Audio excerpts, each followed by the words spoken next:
안녕하세요. 백두산 금융연구소의 백두산입니다. 5월 12일 금요일 오후 3시 54분입니다. 미국 증시는 혼조하게 마감했지만 혼조하게 마감했다라고 보기는 좀 어렵죠. 실제적인 내용은 굉장히 시장이 강했다라는 것을 보여주고 있습니다. 여러 가지 측면에서요. 어제 여러 가지 악재들이 등장해서 장 초반에 안 좋게 출발했는데 그럼에도 불구하고 장중에 다시 하락을 되돌리면서 이 장 막판에는 회복을 했단 말입니다. 그러니까 하반 경직성 재확인, 그만큼 시장이 강하다라는 것을 잘 보여주고 있습니다. 그래서 어쨌든 뭐 강하든 어쩌든 간에 계속해서 박스권입니다. 유럽도 그렇고 미국도 그렇고 아시아도 그렇고 다 박스권입니다. 답답한 상황을 보이고 있는데 유일하게 예외가 이제 두 가지가 있다면은 하나는 이제 나스닥, 또 하나는 이제 코스닥이 되겠습니다.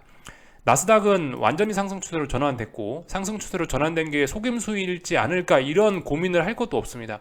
여러 번 상승 추세임을 재확인했기 때문에 그냥 상승 추세로 전환된 거예요.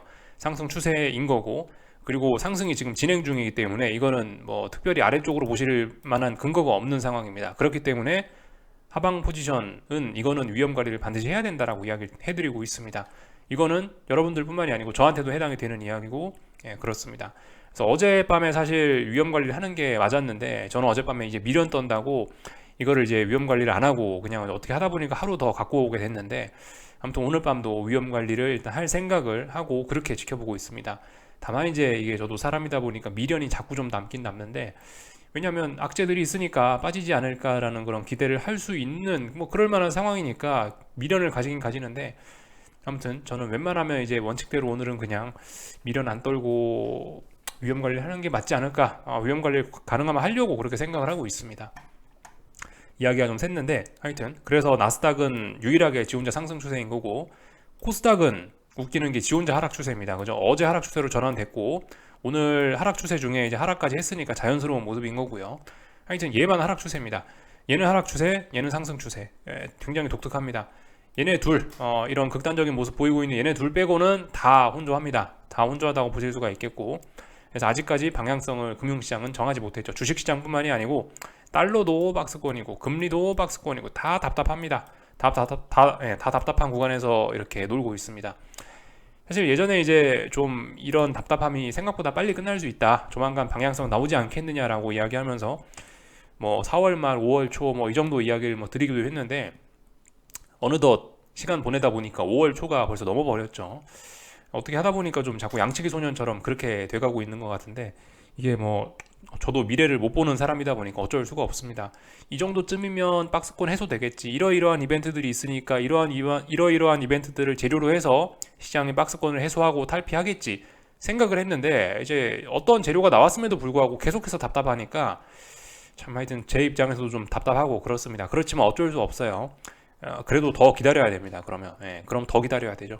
지금 뭐 위쪽을 보시든 아래쪽으로 보시든 딱히 뭐 포기할 만한 그런 게 없습니다. 박스권 안에 있으니까 왜 포기해야 돼요?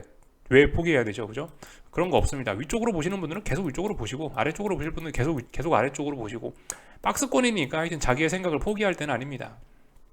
악재들도 있고 호재들도 있고 기대감들도 있고 뭐 우려들도 있고, 그러니까 다양한 것들이 혼재되어 있으니까 어쨌든 지금은 버티면 됩니다. 뭐 위쪽이 됐든 아래쪽으로 됐든 시간이 지나면 어느 쪽으로든 일단 뭐 어느 쪽이 됐든가 정답을 내주겠죠. 그죠? 그러니까 지금은 좀 더 기다려봐야 될 때다, 이렇게 일단 이야기를 좀 해드릴 수 있겠고, 그래서 이제 저도 시간 보내면서 오늘 여러 가지 뭐 데이터들 좀 살펴보고 이랬는데 재밌는 보고서가 하나 보여서 좀 여러분들과 좀 같이 하나 볼까 합니다.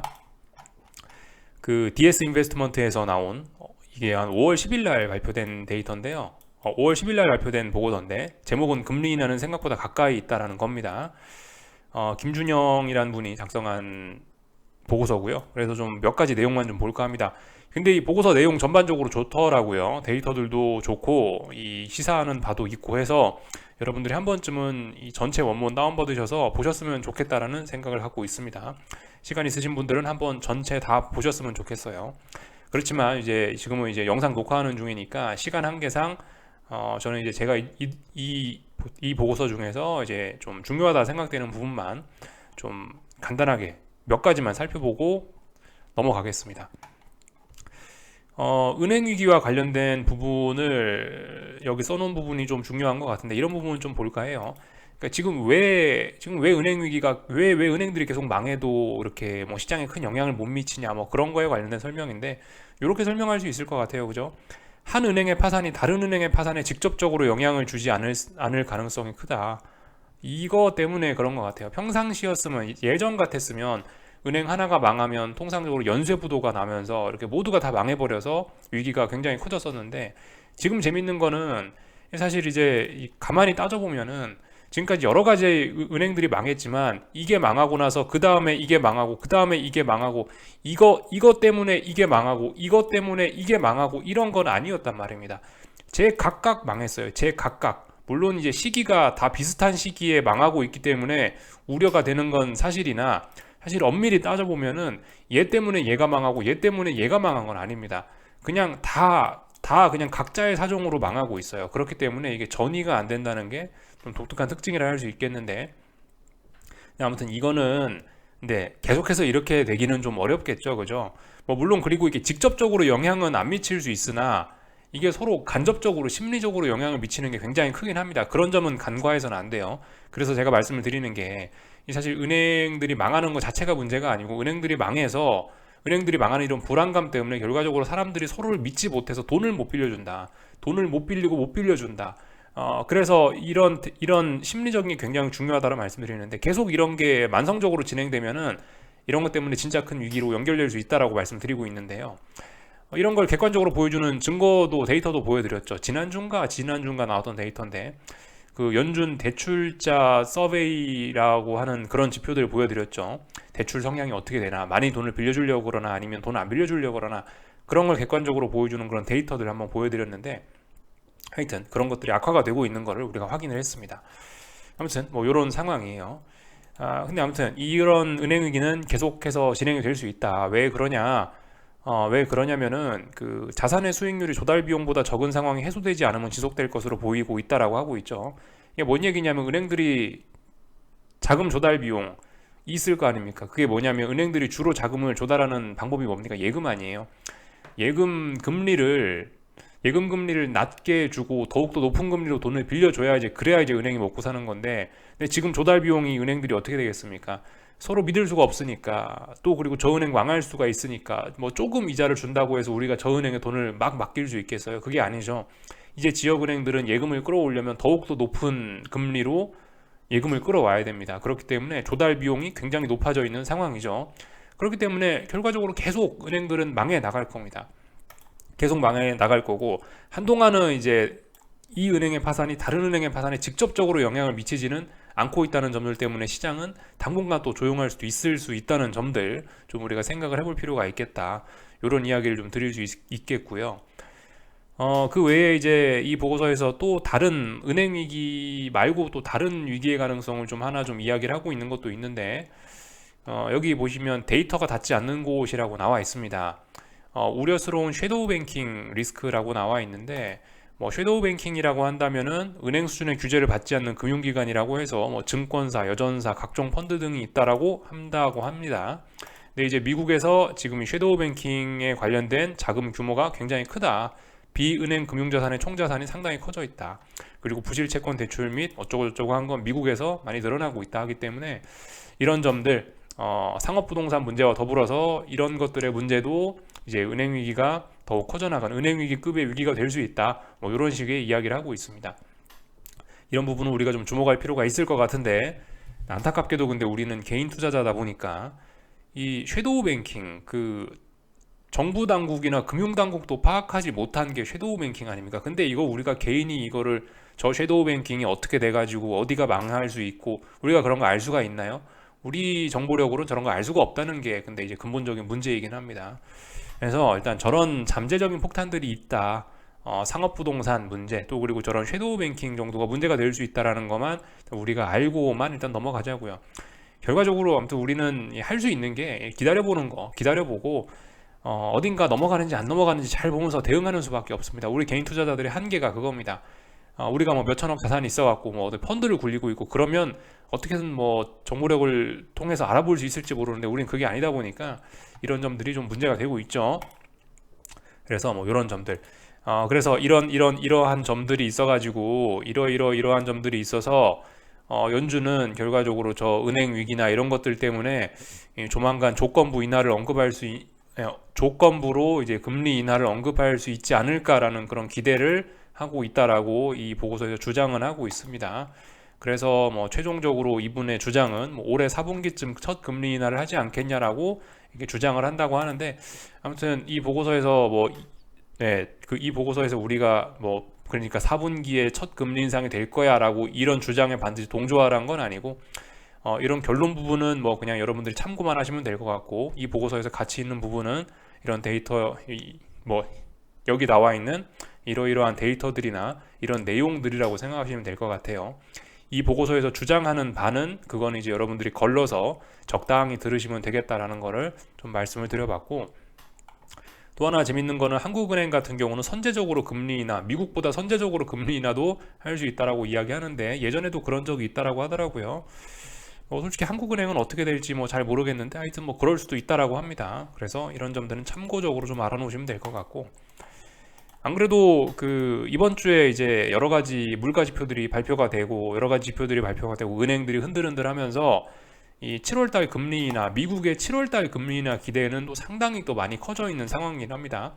그래서 실제로 페드와치를 좀 잠깐 보시면은 그 금리 인하 확률이 좀 많이 높아지긴 했습니다. 다음번에 금리 인하 확률이 7월 달에 여기 잠깐 보시면은 여기 나와 있죠. 7월 달 FOMC 회의에서 금리 인하할 확률은 무려 40% 가까이 지금 시장이 책정을 하고 있는 상황입니다.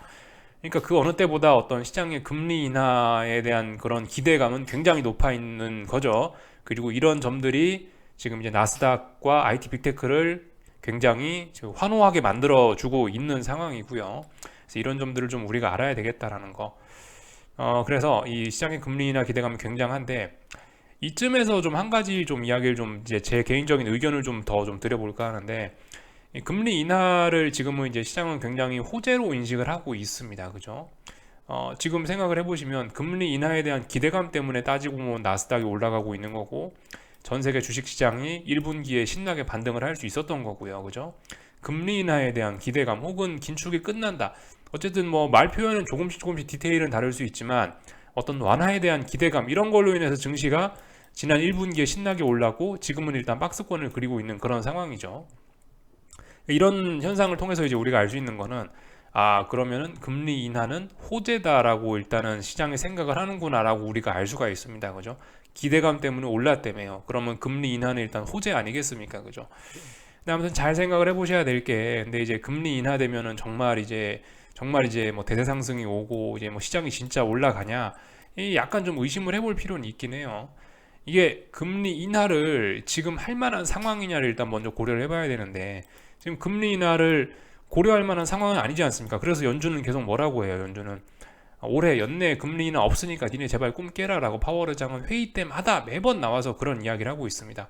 그럼에도 불구하고 시장은 이걸 또 무시하고 있죠. 그래서 아무튼 여기에 생각에 이런 괴리들이 많이 벌어지고 있긴 한데, 근데 아무튼 지금 중요한 건 인플레가 높다는 겁니다. 그래서 그죠, 인플레가 높아가지고 솔직히 금리 인하 자체가 일단 쉽지 않은 환경, 일단 우리가 좀 생각을 해볼 수 있겠고, 뭔 이야기를 하다 넘어갔냐면, 또 하여튼 그리고 두 번째는 그 금리 인하 자체를 왜 하는지 좀 생각을 해봐야 된다는 겁니다.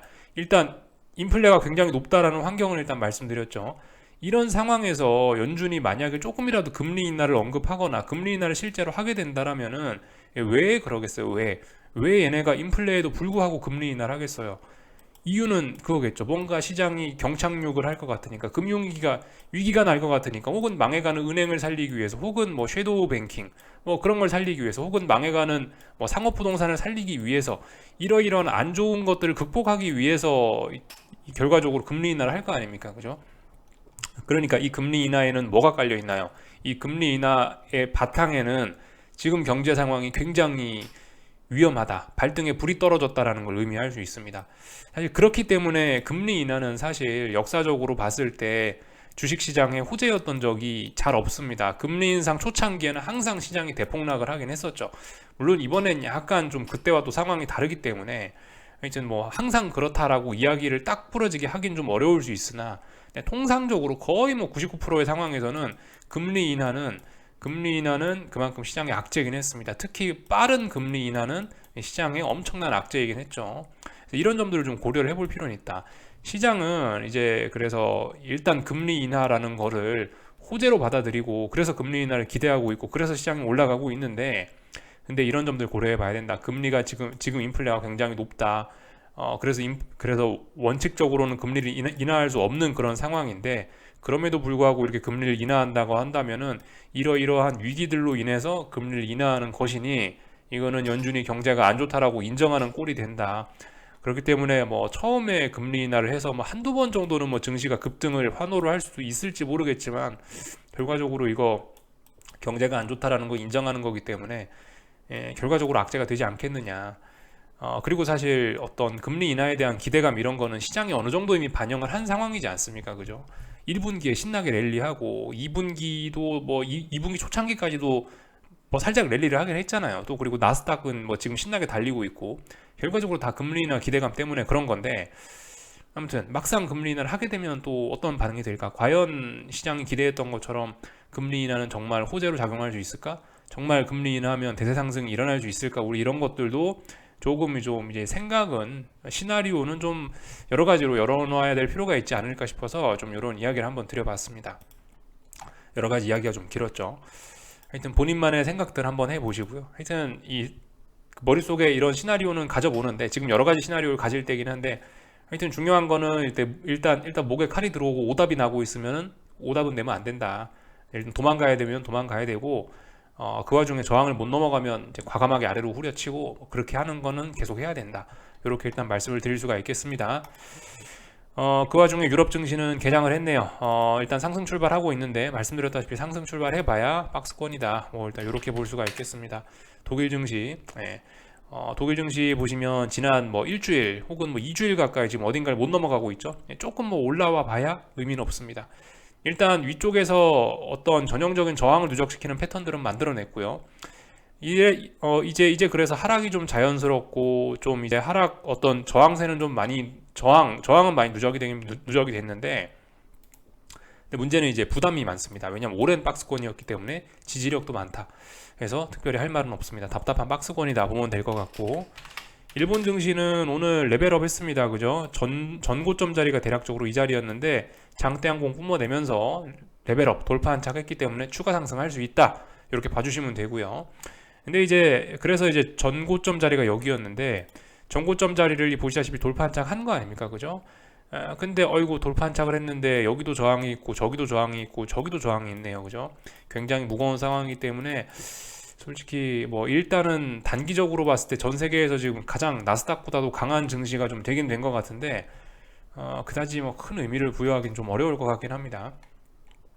왜냐면 이 위쪽에 있는 저항들이 좀 유럽보다 더 강하거든요. 유럽은 그래도 이 위쪽의 저항들이 조금 좀 약한데, 이 일본 증시는 바로 전고점에 해당하는 이런 무거운 저항 덩어리이기 때문에 좀 저항이 하여튼 상당히 무겁습니다. 그래서 좀 답답할 수 있다. 이 정도 볼 수 있을 것 같아요. 중국 증시는 오늘 하락했는데 뭐 그래봐야 박스권입니다.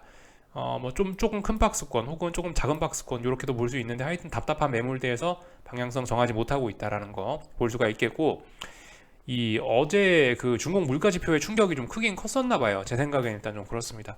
지나고 나서 나니까 그 물가 지표 충격이 좀 컸었다라는 생각이 좀 들긴 드는데, CPI가 확실히 좀 너무 낮긴 했죠. 중국은 말씀드렸다시피 지금 경제가 안 좋아졌다 이게 회복하는 이런 국면에 와 있는데, 여기서 CPI가 낮게 나온다고 한다면은 경기 둔화, 경기 침체를 우려할 수 있기 때문에 반응이 좀 안 좋은 것 같긴 합니다.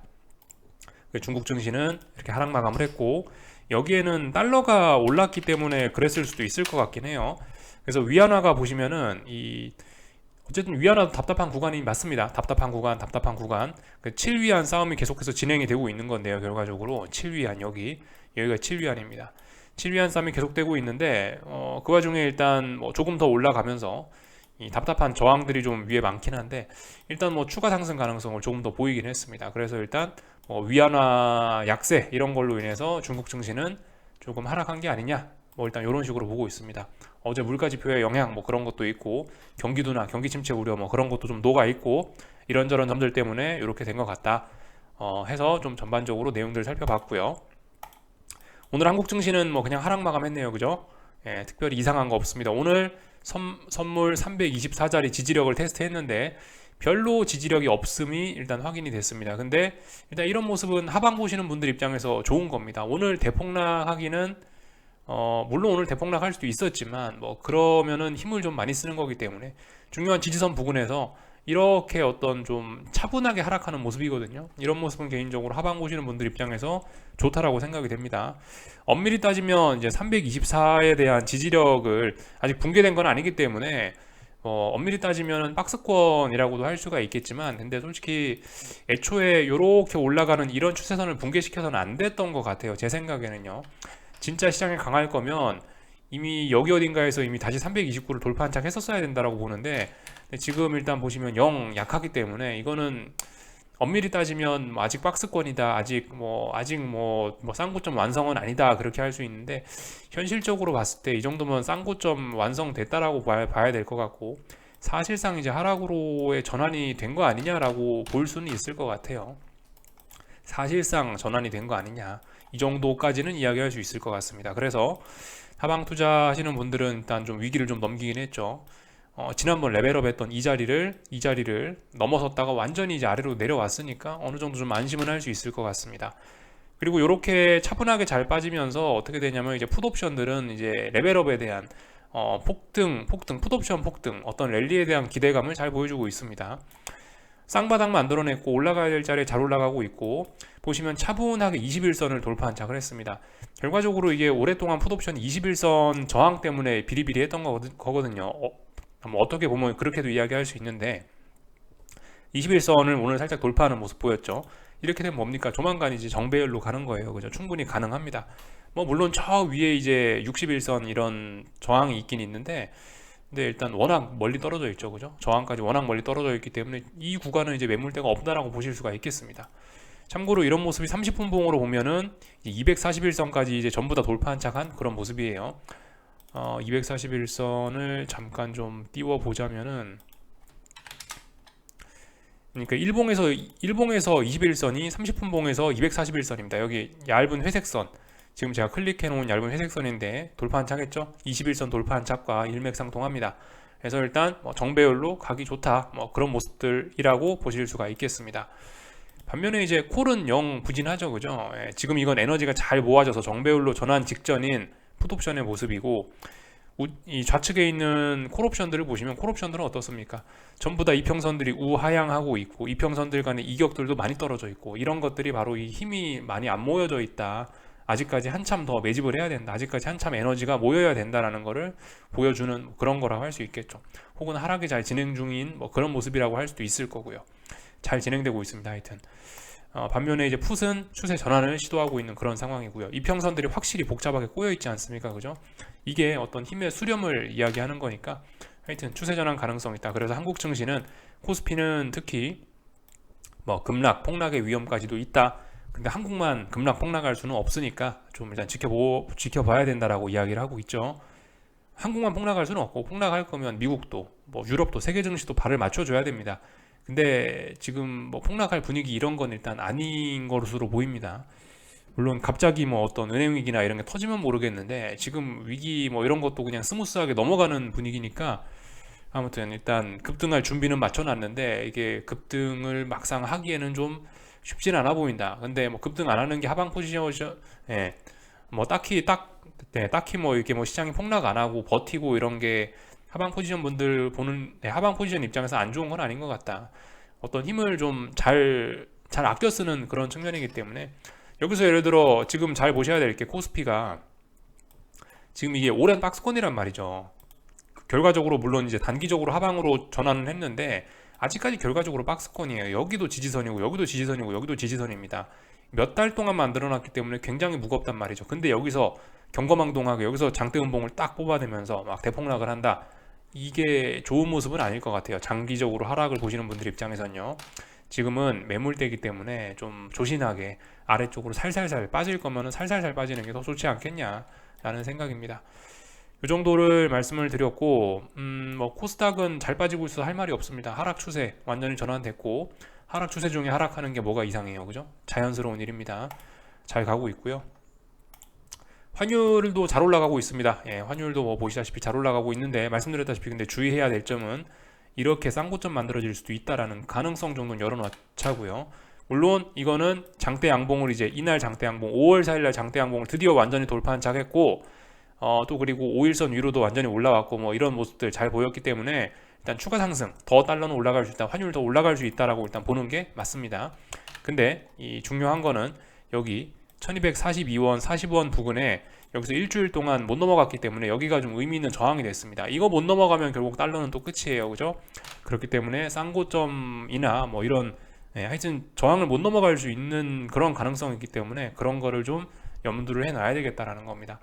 1240원 42원 돌파한 착에서 상승 레벨업 하면은 그럼 이제 걱정 없죠. 근데 아직은 걱정해야 되는 때입니다. 이 정도 보면 될 것 같고요. 삼성전자 뭐 하락을 굳혔다 뭐 이 정도 볼 수 있을 것 같고, 이게 물론 그 단기적으로 쌍바닥 이런 이야기 할 수 있는 자리입니다. 삼성전자인데요, 지금 보시면은 삼성전자가 여기와 여기를 기준으로 해서 야 이렇게 쌍바닥이다 라고 이야기할 수도 있긴 있는데 못할 소리는 아닌데요. 개인적으로는 이거 쌍바닥이라고 하는 건 조금 좀 무리이지 않을까라는 생각이, 이 위에 있는 이 자리의 의미가 더 크기 때문에, 여기 있는 이 자리를 붕괴시켰다는 의미가 더 크기 때문에 이 자리 쌍바닥 이야기하는 건 조금 좀 무리가 있어 보인다라는 생각이긴 합니다. 애초에 지금 이 삼성전자가 이렇게 강하고 계속해서 시세를 위쪽으로 끌고 가려면은 이 자리를 붕괴시켰었어는 안 됐다라고 봅니다. 이 자리 붕괴된 이상 이미 시장은 약한 거예요. 그렇기 때문에 이 자리가 일단 붕괴된 것 자체에 저는 의미가 좀 더 크다라고 보고요. 물론 엄밀히 따지면 여기 아직 쌍바닥 가능성 충분히 이야기할 수 있습니다. 이야기할 수 있긴 한데 근데 쌍바닥 이야기하는 거는 조금 좀 의미는 좀 약할 것 같다라는 생각 듭니다. 이 자리 붕괴됐기 때문에 애초에 이거는 약하다라고 봐주는 게 조금 더 맞을 것 같아요. 어쨌든 근데 이 자리 지지력이 아직 살아는 있고 분명히 하락했지만 양봉이기 때문에 당분간 이렇게 뭐 박스권으로 갈 수도 있다 뭐 이렇게 생각도 할 수 있습니다. 하방 보시는 분들 입장에서는 다시는 이 자리를 이제 돌파한 착해서는 안 되겠죠, 그죠? 그게 가장 좋은 시나리오일 수 있습니다. 그래서 일단 뭐 쌍고점은 일단 완성을 한 것 같다 이렇게 볼 수 있을 것 같고, 나머지 뭐 특별한 거 없는 것 같습니다. 다들 어떤 단기 급락에 대한 피로감으로 약간씩 하락을 좀 쉬어가는 이런 모습들 나온 것 같고, 특별히 다들 할 말은 없습니다. 삼성전자 정도 보면은 될 것 같아요. 얼추 다 봤고요. 미국 증시는 오늘 밤에 S&P 박스권 또 그리고 나스닥은 상승 추세니까 거기에 맞게 대응하는 뭐 그런 게 좀 필요할 것 같고요. 그 달러라든가 금리는 계속해서 박스권이라는 이야기 드려서 제가 뭐 딱히 뭐 다른 이야기는 더 드릴 거 없는 것 같고, 그렇습니다. 오늘 밤도 그래서 뭐 계속해서 지켜봐야 될 수밖에 없을 것 같아요. 계속 미국 증시는 뭐 답답하기 때문에, 또 오늘 밤 이슈도 별다른 게 없단 말이죠. 이슈도 별다른 거 없고 그래서 지켜보는 수밖에 없다. 다만 이제 오늘 밤에 제가 좀 중점적으로 볼 거는 이 은행주들이다. 은행주들이 이제 어제 이 KRE 이게 이제 지역은행들 ETF인데 얘가 전저점에 대한 지지력을 지금 잘 안 보이고 있는 상황이라서 자칫 잘못하면은 이제 와장창 할 수 있습니다. 오늘 밤에 이제 이게 변동성을 확대시키는지 여부를 전 좀 잘 보려고요. 얘가 이제 변동성을 확대시키면 아무래도 나스닥도 영향을 받겠죠. 근데 얘가 이제 오늘 밤에도 뭐 조그마한 양봉을 보인다든가 여기서 얘가 그냥 버티거나 그러면은 아마 나스닥은 또 올라가려고 할 겁니다. 이런 점들에 주목해서 좀 보려고 합니다. 그래서 여기까지 하겠습니다. 궁금한 거는 리플 남겨주시고요. 내일 아침에 뵙도록 하겠습니다.